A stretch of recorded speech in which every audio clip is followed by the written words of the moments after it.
నిజమైన స్నేహితుడు నా విడవక ప్రేమించెను, దుర్దశలు అచ్చివాడు సోదరుడుగా ఉండెను. హల్లెలూయా. నిజమైన స్నేహితుడు విడవక ప్రేమించెను. స్నేహం చేయడం ఈజీ, దాన్ని మెయింటైన్ చేయడం చాలా కష్టం.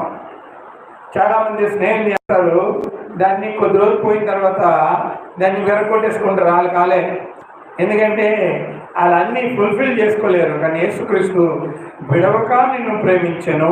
నిజమైన స్నేహితుడు నేను విడవక ప్రేమించెను. అలాంటి వారు ఈ ప్రపంచంలో ఎవరున్నారు చెప్పండి? యేసుక్రీస్తు తప్ప. గట్టిగా చెప్పలు కూడా దేవుడికి స్తోత్రం. అదే చాలామంది ఈ లోకంలో నాకు ఎవరు ఫ్రెండ్స్ లేరని బాధపడుతుంటారు. అయితే మీకు ఈరోజు ఒక సలహా, నీకు ఎవరు ఫ్రెండ్స్ లేరు, నీకు ఎవరు ప్రేమించట్లేదని బాధపడతాను. యేసుక్రీస్తు మిమ్మల్ని ఎప్పుడు కూడా